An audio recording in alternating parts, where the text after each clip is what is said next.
Hello! ഇന്ന് നമ്മൾ പോണത് സാൽസ്ബർഗ് ക്രിസ്മസ് മാർക്കറ്റ് എക്സ്പ്ലോർ ചെയ്യാനാണ്. എല്ലാ വർഷവും കമ്പനിയുടെ വക നമുക്ക് ക്രിസ്മസ് പാർട്ടി ഉണ്ടാവും. ആൻഡ് ഇത്തവണ നടക്കുന്നത് സാൽസ്ബർഗിൽ വെച്ചിട്ടാണ്. ആദ്യമായിട്ട് പോകുന്നതുകൊണ്ട് തന്നെ ഞാൻ നല്ല എക്സൈറ്റഡ് ആയിരുന്നു. ഫസ്റ്റ് നമ്മൾ പോയത് ക്രിസ്മസ് മാർക്കറ്റിലേക്ക്. ഇവിടുത്തെ പ്രധാന ഫെസ്റ്റിവൽ ക്രിസ്മസ് ആയതുകൊണ്ട് തന്നെ മിക്ക സ്ഥലങ്ങളിലും ഒരു നവംബർ പകുതിയൊക്കെ ആകുമ്പോഴേക്കും ക്രിസ്മസ് മാർക്കറ്റ് ഫുള്ളി സെറ്റാവും. ഇവിടെ വന്നിട്ട് എൻ്റെ രണ്ടാമത്തെ ക്രിസ്മസാണിത്. കഴിഞ്ഞ വർഷം കണ്ടതിനെക്കാട്ടും വെറൈറ്റി സ്റ്റോളുകളും ഫുഡുകളും ഒക്കെ ഇത്തവണ എക്സ്പ്ലോർ ചെയ്യാൻ പറ്റിയെന്ന് തോന്നിയിട്ടുണ്ട്. പിന്നെ ഞങ്ങളുടെ പ്രധാന ഘട്ടത്തിലോട്ട് കടന്നു. ഇവനാണ് നമ്മുടെ മെയിൻ താരം, ഗ്ലൂ വൈൻ. ഗ്ലൂ വൈൻ ചില സൂപ്പർ മാർക്കറ്റുകളിലൊക്കെ അവൈലബിൾ ആണെങ്കിലും ക്രിസ്മസ് മാർക്കറ്റിൽ പോയി എല്ലാവരും കൂടെ പ്രോസ്റ്റൊക്കെ അടിച്ച് കുടിക്കുന്ന ഫീൽ വേറെ തന്നെയാണ്. അങ്ങനെ അവിടെ നിന്ന് എല്ലാവരും കുറച്ച് നേരം വർത്താനൊക്കെ പറഞ്ഞു. പിന്നെ വീണ്ടും നമ്മൾ സ്റ്റോളുകളൊക്കെ എക്സ്പ്ലോർ ചെയ്യാൻ തുടങ്ങി. അതിലെനിക്ക് ഏറ്റവും ഇൻട്രസ്റ്റിംഗ് ആയിട്ട് തോന്നിയിരിക്കുന്ന ഒരു സ്റ്റോളാണിത്.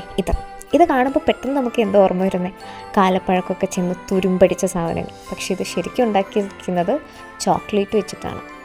ഡാർക്ക് ചോക്ലേറ്റും വൈറ്റ് ചോക്ലേറ്റും വെച്ചിട്ട് പല വെറൈറ്റി ഓഫ് ഐറ്റംസ് ഇവിടെ അവൈലബിൾ ആണ്. പിന്നെ റേറ്റും ഫ്ലെക്സിബിൾ ആയിരുന്നു. അതിനുശേഷം നമ്മൾ കാസിലിൻ്റെ സൈഡിൽ കൂടെയൊക്കെ കുറച്ച് നേരം നടന്നു. പിന്നെ എല്ലാവരും കൂടെ വന്നിട്ട് ഡിന്നറൊക്കെ കഴിച്ചു, പിരിഞ്ഞു. അപ്പോൾ എല്ലാവർക്കും happy Christmas. Until then choose.